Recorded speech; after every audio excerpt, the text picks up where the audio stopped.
Well, welcome back to another edition of Cannabis Capital's Pop Politics. I'm your host, Chris Egger, and tonight I am joined by two very special guests. I'm really looking forward to getting into the night and our interview discussion this evening with Mr. Jason Beck. Hey, Jason. Yeah, thank you. Thank you for having me. Jason is the founder of High at 9 News, as well as some dispensaries in his history. He's going to get into a little bit of his background with us, as well as being the highest Republican and just one cool stoner. So, thanks for joining us, man. Welcome. Yes. And seated to his left is someone that I can say with heartfelt gratitude, thank you. We have a congressman by the name of Dana Rohrabacher, who has joined us this evening. And for those of you who aren't familiar with Dana and his 30 years serving the United States as a congressman from the great state of California, he was the mastermind and the author of a very important bill in the cannabis industry's evolution, which was the Rohrabacher Farr Amendment, which provided protections from federal prosecution to legal licensed cannabis markets throughout the United States. So that's where the heartfelt thank you comes from, sir. And we appreciate you being with us tonight. So I'm going to start off with you, Jason, and we're going to get into your background. Can you just tell us a little bit about your experience here in the cannabis culture, the industry, going back into the 2000s, but moving forward to where you're at today and what you're working on? Sure. Yeah, so I'm Jason Beck. I'm the longest continuous retail operator of cannabis in the United States. I've owned and operated dispensaries since 2001. I started in San Francisco when Terrence Hallinan was our district attorney in San Francisco. And at that time, we probably only had maybe like 10 or 11 stores in the entire state of California at that time. And it's been one hell of a ride. I was on Terrence Hallinan's medical cannabis task force in San Francisco. And in that group, we created three pieces of policy that really stuck and really transgressed into other municipalities. One of those is we made San Francisco a sanctuary city for medical cannabis. The second one was we made it the lowest priority for law enforcement to enforce on. And the third was we partnered with the Department of Public Health to create the Medical Cannabis Patient Identification Card Program, which is the first ever government-issued cannabis card that was actually issued by the health department and is a registered government ID. That's a photo ID that actually does not list your name, only lists a 16-digit number along with an expiration date. And when we worked on SB 420 on the state level, we incorporated that into every single health department in the entire state. And that's why you now have state cannabis ID card program. Bravo, my man, bravo. And so tell us a little bit about High at 9, because we're going to get into that, but you've really, kind of extended yourself now as kind of a thought leadership voice in the cannabis culture, right? 100%. And I've always been a thought leader voice, but I've mainly been working behind the scenes, working with people like Congressman Rohrabacher and others throughout the years on crafting policy that really not only incubated the cannabis space, but also allowed us to move more agilely through the constant struggles that we have throughout the education cannabis. Behind Yes. The office education for many of the leaders who are voting on these issues, right? Exactly. And so I felt like one of the next kind of like progressions is to amplify the type of messages that people need to hear and have the kind of conversations that people need to have, so that way they truly understand all of these different issues, all of the different factions that are working against us, as well as all the other factions that are working to help us at the same time as well. And so came up with High at 9 News. It's now America's #1 daily cannabis news show. We're on 9 a.m. every day, Monday through Friday, 9 a.m. Pacific and high noon on the East Coast. And we encourage you to come check it out. Very cool, man. Very cool. I definitely will. Maybe you can have me on sometime and we can cross-pollinate. Most definitely. Definitely. Very cool. Yes. Very cool. I'm all about it. Yeah. Now, Congressman, if you don't mind, and I'm going to call you Congressman while you're up here, because we do, have to respect the fact that service, really what it represents.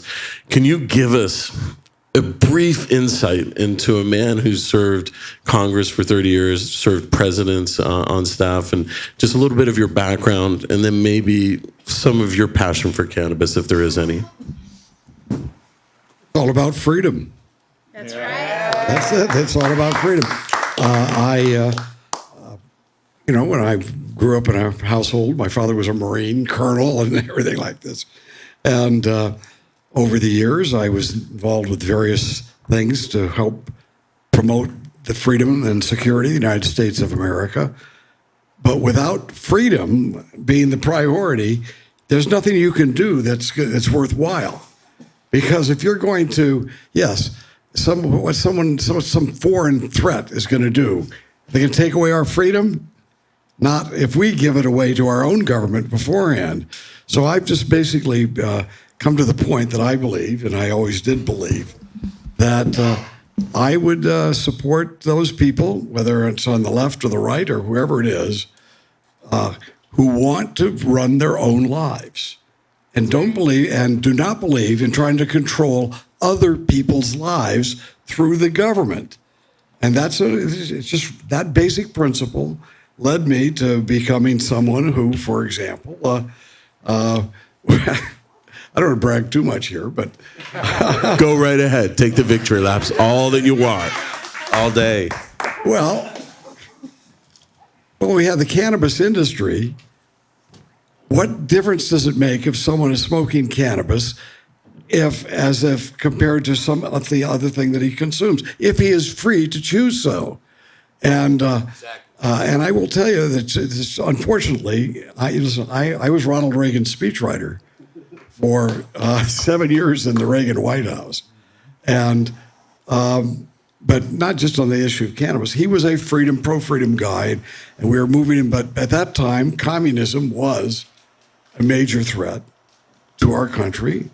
And let me just say that I'm very proud that during the Reagan years, we cut deals with the Soviet Union at the time.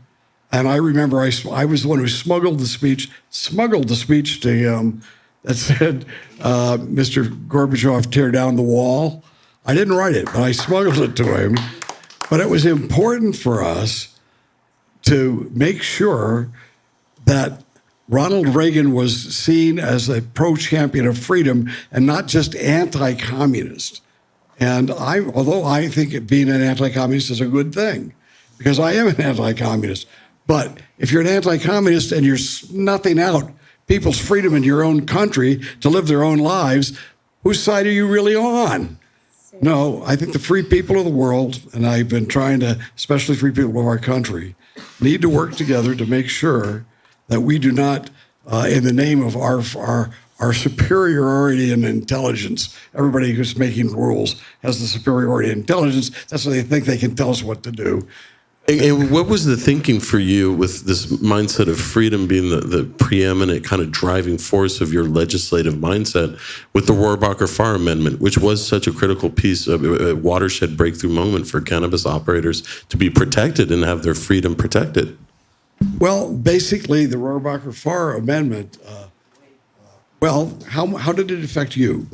Well, oh man, I mean, during the time, and this is kind of because I helped out a lot with this through this space, but during the time, I had recently experienced, I forget which number of my raids, because I've been raided 3 times by the DEA, but there I was fighting an asset forfeiture case with the Office of the Attorney General, and my landlord was in danger of losing his property. We were doing a fancy little dance of faking an eviction to appease the Justice Department, right. and then we miraculously were able to pass this legislation, this Rohrabacher Farr Amendment, which actually stopped the persecution from the Office of the Attorney General, because they were no longer allowed to extrapolate federal funds to prosecute crimes on medical cannabis.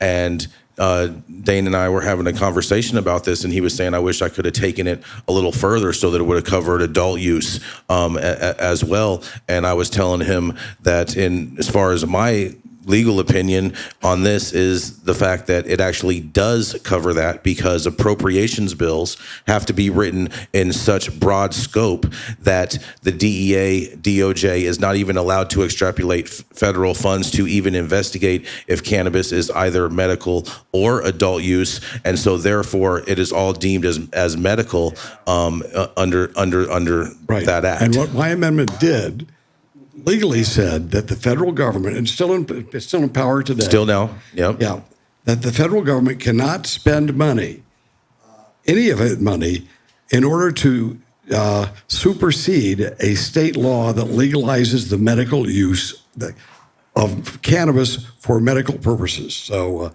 that still is in place, and as you can hear, it has an impact. I'm still here. And it sets been a hell of a precedent. So ride. thank you. That's a great lead into an episode of Pop Politics, ladies and gentlemen. And I was really nervous tonight. But, so one of the things that Jason and I talked about for tonight, and Congressman Rohrabacher is going to join us in participating in, is we're going to look at some High at 9 news, right? So Jason is producing news on a daily. There's articles being posted up. And I think, Brian, if we can put up the first of the articles here tonight, we're going to get into some of the current news that's going on today. And Here we go. yeah, right. Here we go. All right, so this first story caught my eye for a couple reasons, because there was another story today that piggybacks on it, but the lack of cannabis enforcement, we've seen this in California, right? The traditional, the illicit market, the illegal market continues to flourish. The freedom market. The freedom market, amen. And at the same time, people are trying to get into these regulated mindsets and locations and stuff. So, Jason, give me some insight into what it was that this coalition, now this is the MSO, the multi-state operators who are functioning in the medical market currently, looking at the rollout of adult use and the future of cannabis in New York. Yeah, so this is basically the medical licensees in New York partnered up and created this body, so then that way they could speak as one voice to let the state know that they believe that what the state is doing in New York is unconstitutional, so to say. The fact that they are being excluded out of the adult use market when they already have proper infrastructure to be able to facilitate legal transactions, and the fact that the state of New York is not allowing them to participate in that space when they allowed them to participate in the medical market. So it's a very, very interesting argument that is going to get heard out in New York, and I'm actually with them. I think they should be allowed to participate in this market. I mean, you're in New York, you only have 4 stores currently open in operation, and you brand it as this plethora of openness for cannabis, and you only have 4 stores open in the entire New York, and you have a trap shop on every single bodega in New York. So it's like, and they estimate approximately 1,200 or 1,500 illegal shops that they can calculate. But I go back and I say this: I bet you that numbers is a lot higher than that, because how many illicit delivery services are operating throughout New York that aren't even using a storefront? And that's always been how New York has operated for decades upon decades. So, Dana, you would have been happy with the decriminalization across the board of cannabis, right, as a freedom and liberty. But what do you think about people who are trying to do the business right, who are being excluded? I mean, that's also a different type of, context to this regulatory market that they're creating. Well, we need to make sure that people, again, have a right to choose what they're doing. But most importantly, if we're talking about health-related issues, we're not talking. I happen to believe if someone wants to get. I don't smoke marijuana anymore, I should say.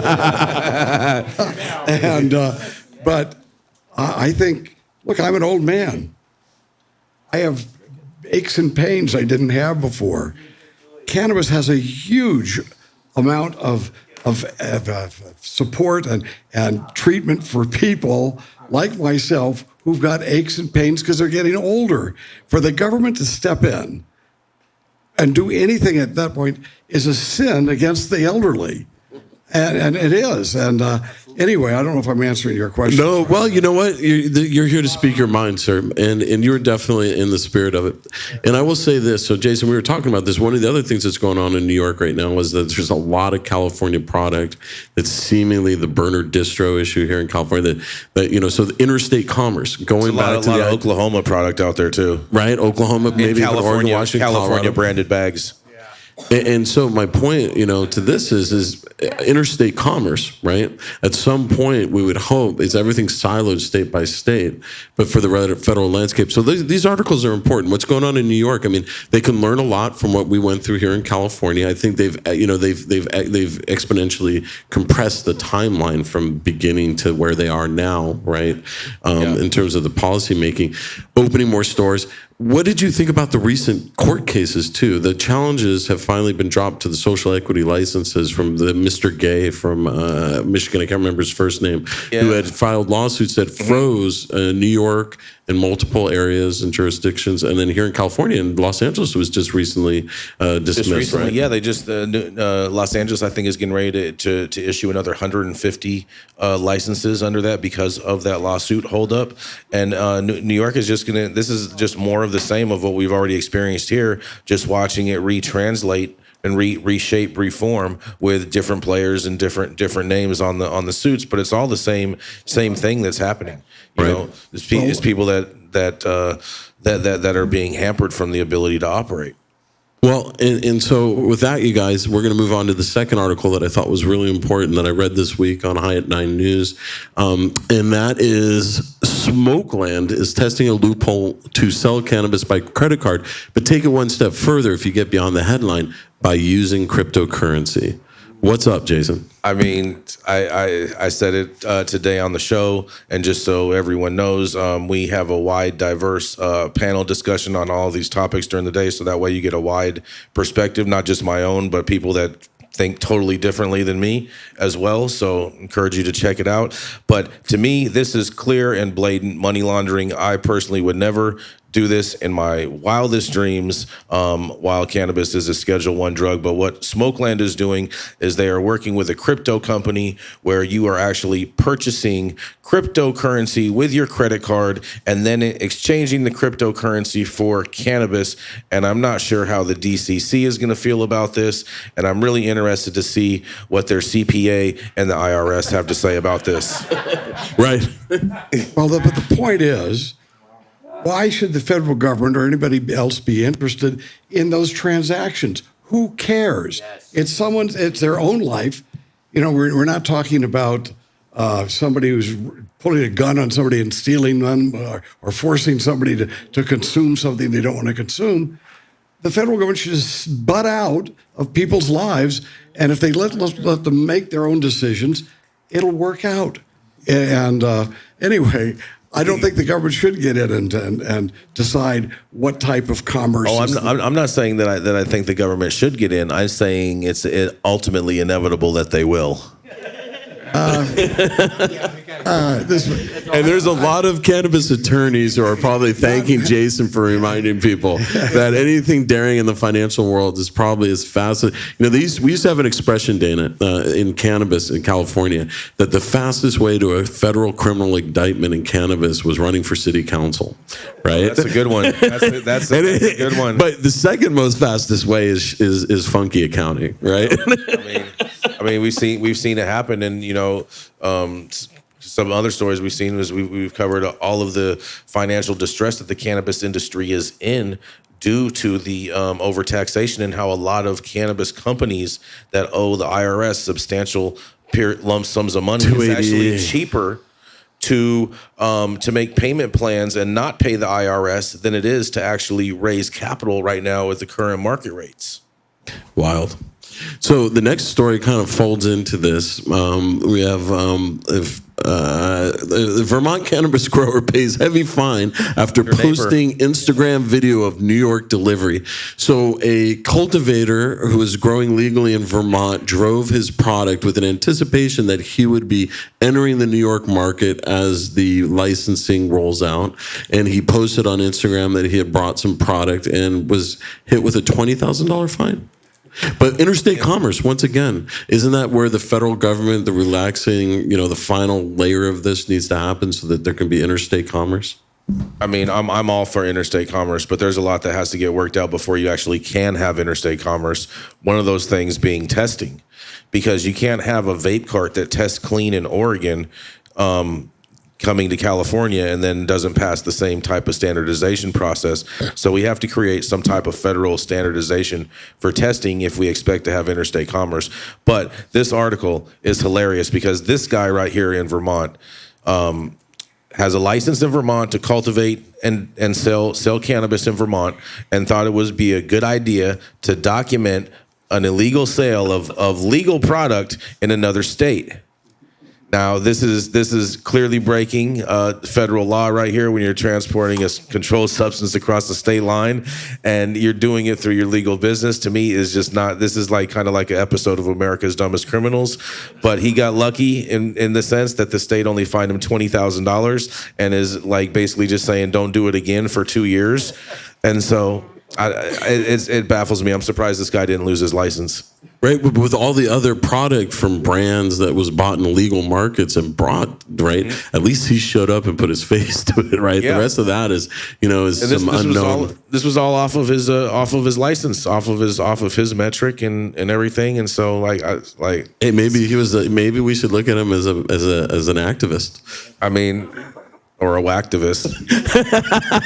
Right?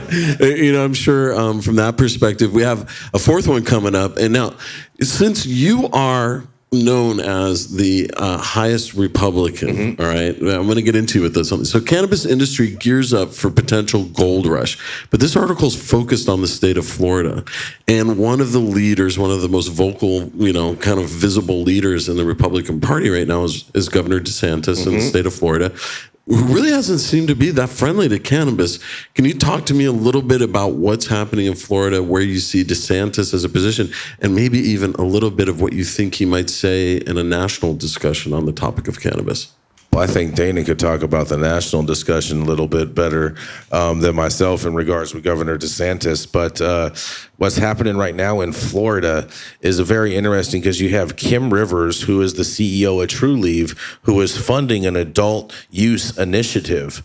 And it would basically allow the current operators to control the adult use market as well. And I know that there's a lot of activist contention for this, not to mention in Florida, you have to get 60% of the vote because it would be a constitutional amendment. So there's a higher threshold of what it has to pass as far as voter turnout.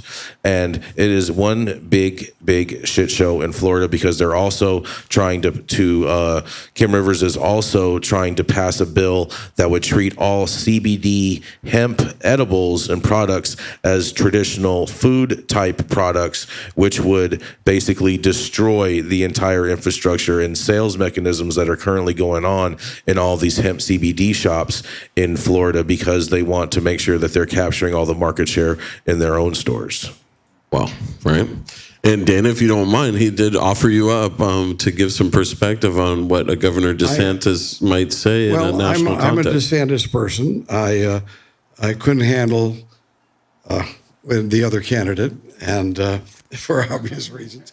I like DeSantis. I think he's a person who wants decentralized government, and I've never talked to him about the cannabis issue.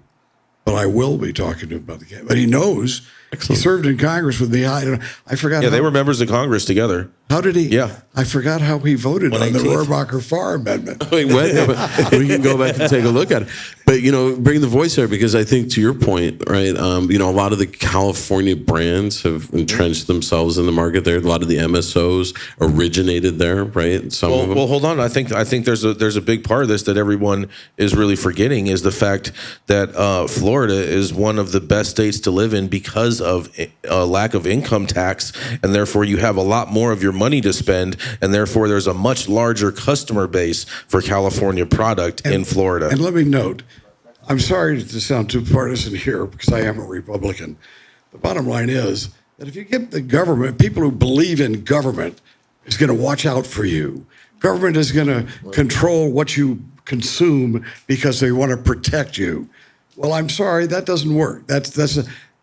you can't balance that off. What good is it doing versus how much freedom you're losing by allowing the government to make decisions for you? And that's even worse when it comes to whether it should be the federal or state government. And those of us who, if you do believe that the government should be making decisions, your personal decisions for you, at least it should be your local government and not your federal government. And I think at very least DeSantis is very good on that. And he's created a very efficient and effective government in South Florida and throughout Florida. So, this is a pop politics show, and to the degree that we're talking about it is his position on cannabis policy, and we'll have to see. My understanding is he's raised some rates for certain licensing elements, right? I have no problem with that. He's raised the rates to $1 million for the operators to renew their license. I mean, in a state where you have these super licenses that have sold for as much as $50 million for just a piece of paper, I don't think $1 million that the state is asking for allowing you to be able to open up unlimited stores and be totally vertically integrated is a lot to ask for. And so he hasn't publicly opposed the idea of this ballot initiative going to the voters, right?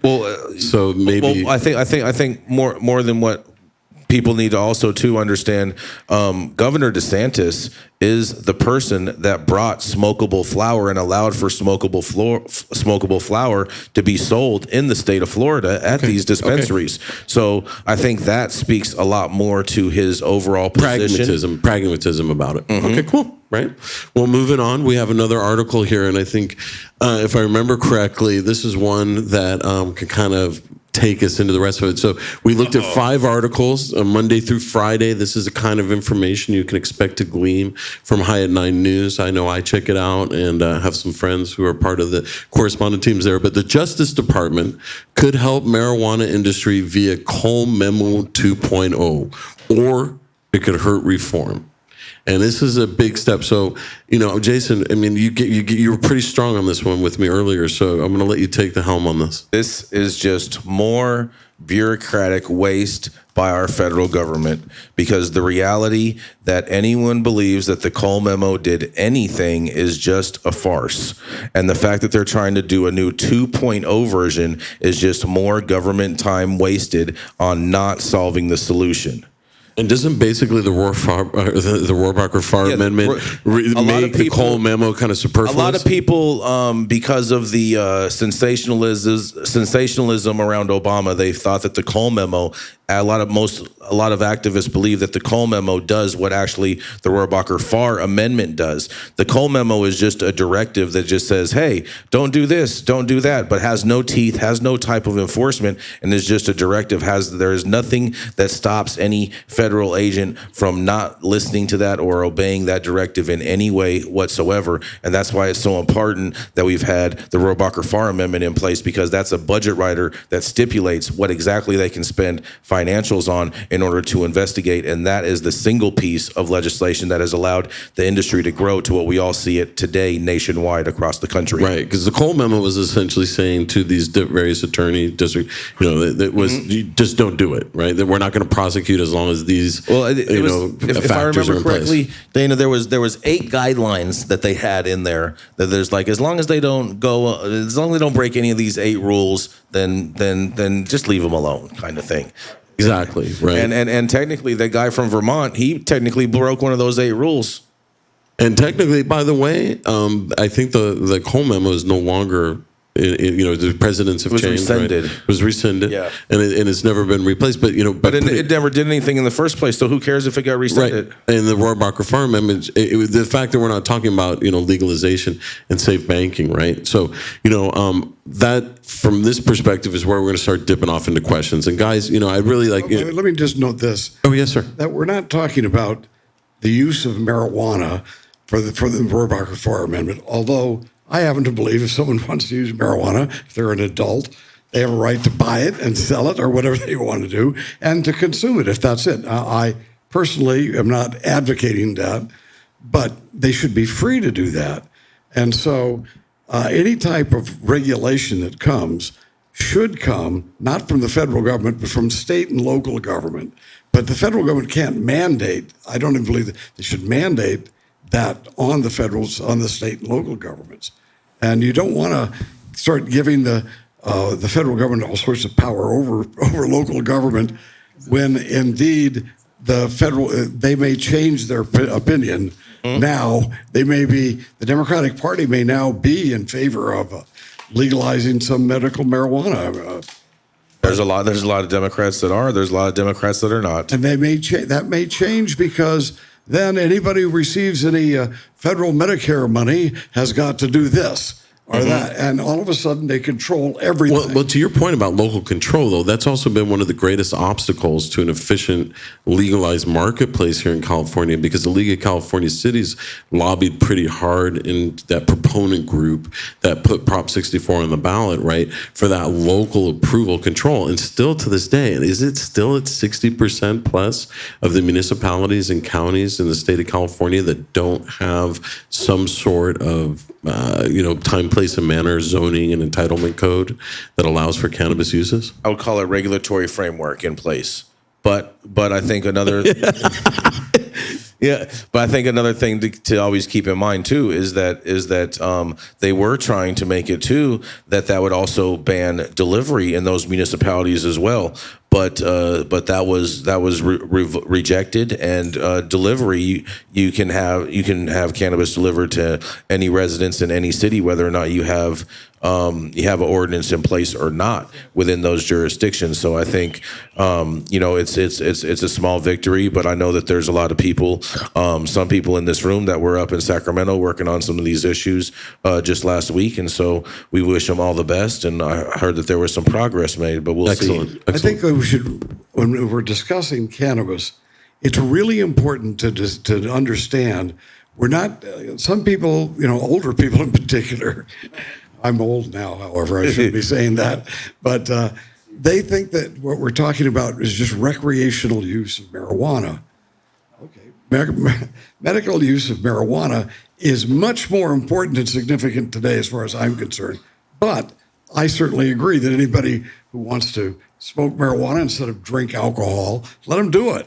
But what we're really talking, what concerns me is we are finding every day there are things that we're learning from the cannabis plant. There's no doubt that the medicinal, in 1996, there were, gay people were dying of AIDS, and the oncologists who were treating AIDS victims were the major force behind the passage in 1996.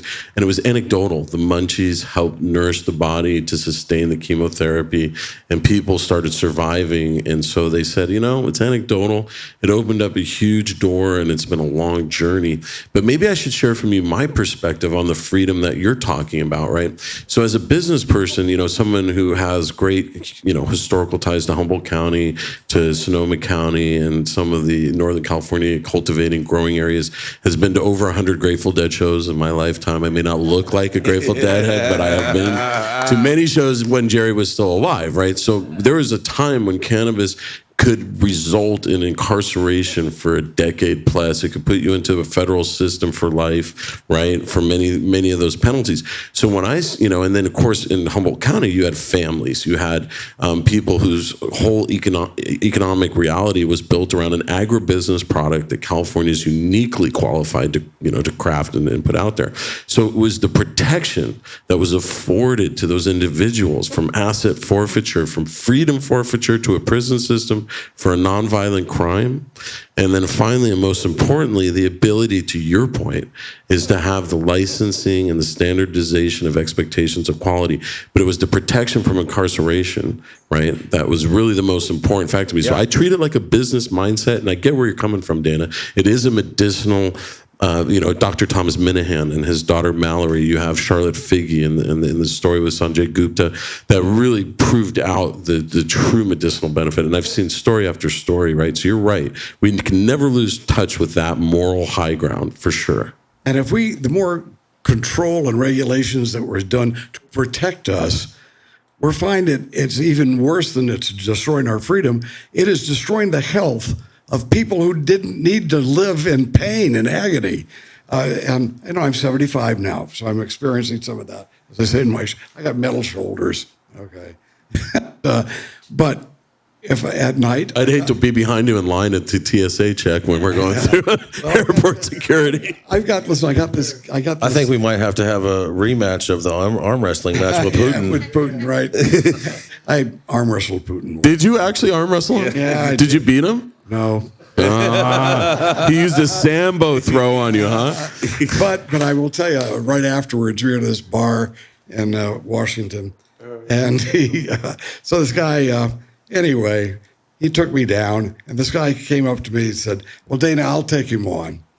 Well, this guy, I know about this guy, Jack Wheeler. Yeah. Jack Wheeler was with me in Afghanistan fighting Soviet troops, I might add, and he's a really strong guy.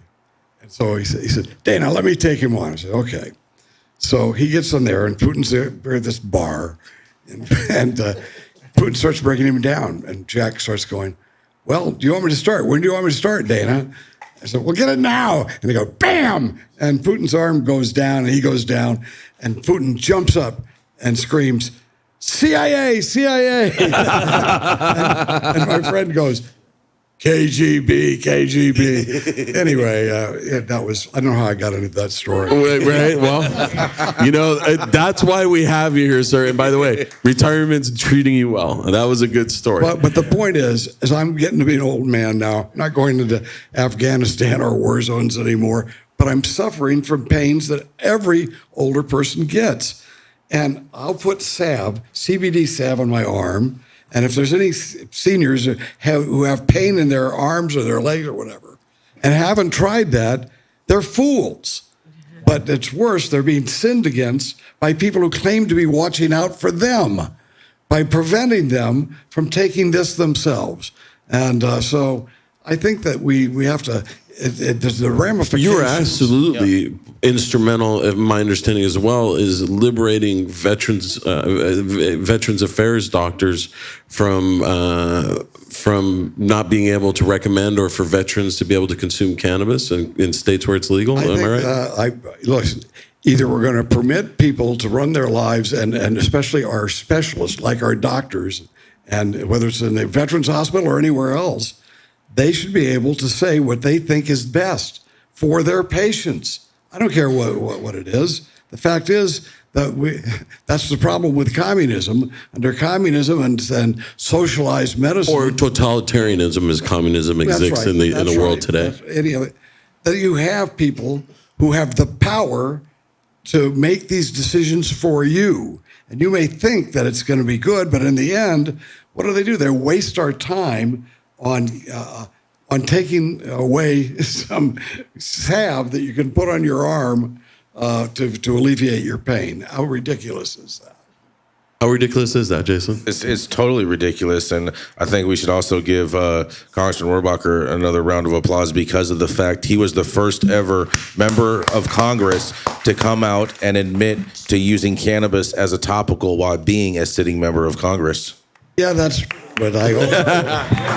But I have to admit, what show was I on? This guy was on my ass. I was on my ass, and I was criticizing Bill Clinton, President Clinton, and I said, "Oh yeah, he didn't inhale. Sure, he didn't inhale." And this guy comes across and says, "What about you? Did you inhale?" And I said, "Well, I did everything but drink the bong water." And by the way, and the media never harassed him again on that question after that. If I'm not mistaken, if we're going to tell Dana Rohrabacher stories and legendary stories, right? You were at one point working as an editorial writer at the Orange County Register, and you had a cannabis plant on the desk in your office. Well, let me note that the Orange County Register was the third largest newspaper in the state and had a totally pure, freedom-oriented policies for cannabis. So that's why that was there. Sure, why not? I mean, we're What year was that? It was like this. Was it 70s, 80s? When was that? it was well, let's see, it must have been late 79. So right around the time that Cheech and Chong were putting it on the screens, you were putting it on my desk, the zeitgeist of the community as to why this plant wasn't legalized. Well, that's because there's nothing complicated in this issue for me. Even if I thought that drinking beer or alcohol was bad for people, I'm not going to outlaw that for adults. Neither am I going to outlaw them taking a weed of some kind, whatever kind it is, and consuming that. I'm not going to take away somebody's freedom to make those choices because I know better. And that's what this is. People are fooling themselves thinking they know what's better for other people. Right. So let's get into this, because while we have you here, and Jason, you and I have been talking a lot about safe banking, right? Mm-hmm. And Congress is where the sausage is made, and no one ever wants to see where all that, weird lips and assholes ends up in the food you're eating, right? But no one would eat hot dogs if they knew how they were made. For real, right? And that's kind of Congress in a nutshell, right? Mm-hmm. But the idea that safe banking may precede federal legalization and descheduling, and it may also precede some sort of nationalized harmony on this issue. Can you talk to me a little bit about what you think could happen with a Republican Congress now, and then a Democrat still leaning in a very Congress? Do you think that there's any hope that we'll see some work in that area?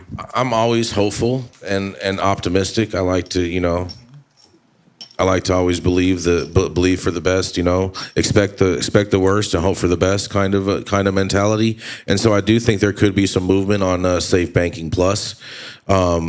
Right now, I mean, the people that are standing in the way are the Democrats, Chuck Schumer, Cory Booker, and a few others, and those are the ones that we need in the Senate, not in the Senate, in the Senate, in the House. In the Senate, in the House. That's the easy one to pass. I'm not worried about it moving through the House. The Senate is where we have the blockade, because it was all primed up for passage just in this last elections prior to this last election cycle, but yet Senator Cory Booker wanted to do his grandstand dying on the sword before these social equity bills will be passed prior to allowing for safe banking. And then Senator Chuck Schumer wants to make sure that his name is on the bill. And so there's the ego thing going on. And that's why he's like, oh, yeah, we're going to introduce this bill on 420. And you never heard anything, and nothing's gone. And now the Democrats controlled all three branches of government and got nothing done for cannabis. And by the way, I personally feel like some of the social equity programs that are failing, right, is because of the fact that people don't have access to banking services 100% at market rates, and SBA loans, right, Small Business Administration loans. And I will say this to the social equity activists. One of their complaints about safe banking is that it doesn't mandate SBA loans. It didn't. It did not for minority businesses and other businesses, and they wanted that type of inclusionary language in there, and that is now included in Safe Banking Plus. And it should be, I think. But there's a lot of things that can be done outside of government to make the cannabis business much more effective. And I, for example, you can't just look at what the government's doing to say how we're gonna make this business a regular business, as conducted by regular businessmen and businesswomen and entrepreneurs. I, for example, am working with a team now that we're trying to bring down what we've noticed. It's easy to notice, that the insurance rates that he has to pay for his you have your product liability insurance. You have your but you want to So we call your cannabis stores. Okay, the stores that you have. Anyway, trip and fall liability insurance. All of those. But it's at a higher rate than it should be. Because we're cannabis. And so my friends and I have tracked it down. That's the one thing I did on my own. And we found out that a lot of it has to do with London and the European markets in insurance. That all centers around London. So if you believe it or not, historic and global, right? The Lloyd's of London is one of the most famous. Anyway, we now have formed a company that's going to provide insurance for anybody at least 10% lower rate than they pay right now. And those type of reforms that can be done with private sector people like myself, but I'm just one of many people out there trying to do things and make a living doing the same thing now. But the point is that we can't just look at government, and especially just the federal government. We've got to look for trying to find ways to make the industry itself more efficient and take away government involvement in the business rather than add to it. One of the biggest things that I've heard that kind of, got my goat, for lack of a better expression, right, was when the Jungle Boys were raided by California's, tax authorities. They were not raided. That was not a raid. What was a seizure? That was not a raid. It was a seizure. Yes. Yeah, mindfully. Okay, cool. So, in general, when that happened, and the response from CDTFA's spokesperson was, well, we're going to treat cannabis like any other business. But what had happened was during COVID, they were not able to take the cash payments that they're being made by the dispensary. So they never were able to actually make that payment. And then, of course, as time went by, whatever reason they didn't make it up at a later date or pay it, they never got to it or what have you, and they were making efforts. But the fact is cannabis is not like any other business. We pay as much excise tax as alcohol and tobacco and oil combined, right? When you look at it from that perspective, we don't have access to traditional banking without higher fees and higher interest rates and more layers of bureaucracy to get to. When we get private money, it's at a much higher interest rate, okay? The burn rate is gone in cannabis in California, right? It's all moved to New York. It's all moved to new markets where growth is, just sprouting. So here in California, it's about, surviving is thriving is a topic, we've been talking about Take lately. your insurance rates. And that's because I know about that because I've been working on that now. But why has the insurance rates of the cannabis industry been higher than other industries? Correct, right? Well, because, again, Lloyd's of London and these other companies have refused to give reinsurance to any company provided insurance to their needs. So everybody else, if whatever insurance you're selling, you get a reinsurance package and you can charge less money because they've eliminated a lot of your risk. Well, we got to there's all sorts of things like that stuck into the reality of doing business and in the cannabis industry, and we should take care of it. So Yeah. Hey, I want to hear what Dana has to say about the IRS and 280E. Have at, sir. Well, actually, I believe that the IRS is theft. I mean, we're talking about theft. And anyway, you know that. With 280E, though, does not allow a cannabis business right under, because of a Schedule 1 status, to claim any tax write-offs, right? So basically, if you're a retailer, and you are, right? I mean, is 280E... Retail is the most expensive side of the supply chain when it comes to 280E because of what you are not allowed to write off as deductions. If you're a cultivator or a manufacturer, you can hide a lot of these costs into other companies, whether it be an advertising company, a packaging company, different types of things like that you still can get write-offs for. But when it comes to cannabis retail, you don't have very many options. Cannabis shouldn't be taxed or controlled any more than wine. It should be wine. And I've been advocating that for a long time. I haven't gotten very far on it just yet, but I think that makes sense because people can understand it. And anytime you go beyond that, it's going to be to the detriment of the public. Hey, so, this just popped in my head as a question. Dan, what might you say to some of the Republican Assembly and State Senate folks from like the Central Valley and some of our rural communities who have somewhat been in opposition to cannabis regulation, legalization, and access in their communities? Would you have a message for them? Because you are kind of like a clarion voice in the Republican, camp.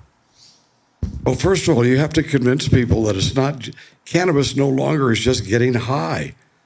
I think we're going to find within a very short period of time, you're going to find that the medical uses of marijuana are outpacing the how do you say, the fun type, recreational use of marijuana. Well, I come from the Dennis Perone way of thinking in regards to this, and I believe that because cannabis gives you so many medical benefits just from consuming it, that most people are totally unaware of that is even happening within The their holistic body. wellness effect. That all use is medical use, regardless of whatever reason that you're consuming it for.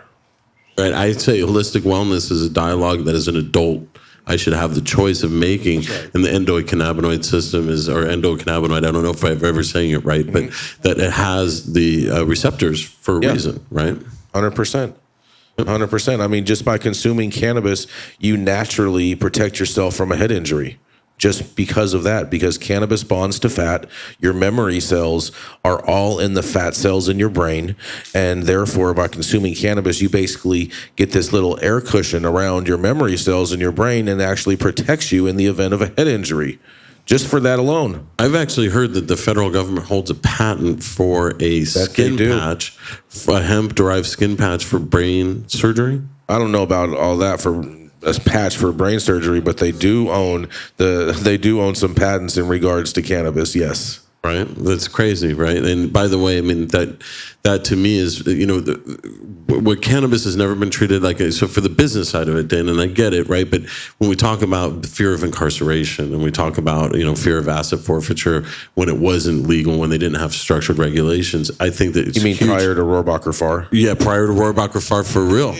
Amen. And that's the truth. We used to worry about people leaving, right, losing their freedoms, being torn from their families. Actually, Corvain, I had him on say he was granted not a pardon, but what was it? He was granted clemency. Clemency, thank you. Right. So I mean, he was granted clemency from a life sentence. From a life sentence for selling cannabis. And I asked him what he taught his daughter how to drive a car after receiving clemency, and that was a big deal.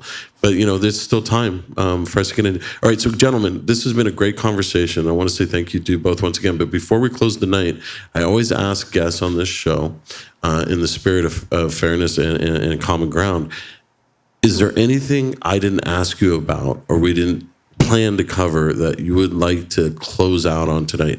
The soapbox is yours. Jason, we'll start with you. Any ideas, thoughts, imperatives, any upcoming news, anything you'd like to talk about? Oh man, that's a tough one. I mean, there's a lot of things always going on, but I just encourage people to always think with your own mind. Always consume the best cannabis that you possibly can, because I only smoke the best weed in the world. And make sure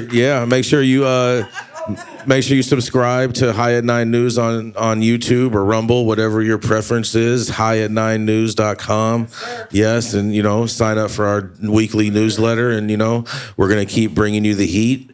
If you guys have stories and stuff that you'd like to see us cover, you can email us at tips@highat9news.com, or you can go to our website and submit a tip. And we encourage as much community participation on the site and on the social media feeds as possible. So appreciate all your support, and we'll be doing that every day, every Monday at 9 a.m. Pacific and high noon on the East Coast, because it is America's #1 daily cannabis news show. I mean it too. I'm hoping over maybe next week or next couple we'll of get you weeks, on but first, I'll come on and I'll find. Yeah. I'll grab a story. Most definitely. And just so you know, just so everyone understands this, is we don't cover stories older than 72 hours old from the moment they're released to the time that they're aired on the network. Our only exception is for doctors and lawyers if there's a certain medical information that needs to be shared or legal information that needs to be shared.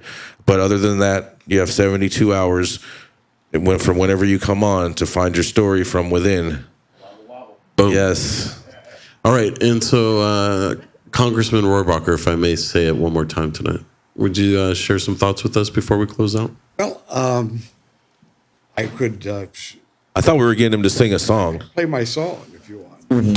Would you? Okay. Now, Jason, will you hold the mic for him so that he can get his guitar? And Oh man, that's awesome. I'll hold my Yeah, smoke it. That's right. Get the microphone over there so that we can pick up on it. All right.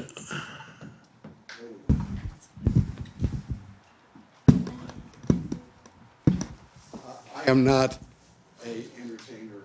I'm a congressman. Or was a I'm not even a But congressman. now that you're retired, try some new things, sir. Try some new things. Okay, I wrote this song a long time ago when I was well asked. This is my libertarian song. Can you hear that? I don't own nobody. Nobody should own me. I'm just an individual man. I just want to be free. I will make my money. If you make yours, that's fine. I won't take none of yours. So get your grubby hands off mine. Oh, you can't legislate my morals or anything I do. I can have some pot. I'll have my girl because I'm not kissing you. That's it.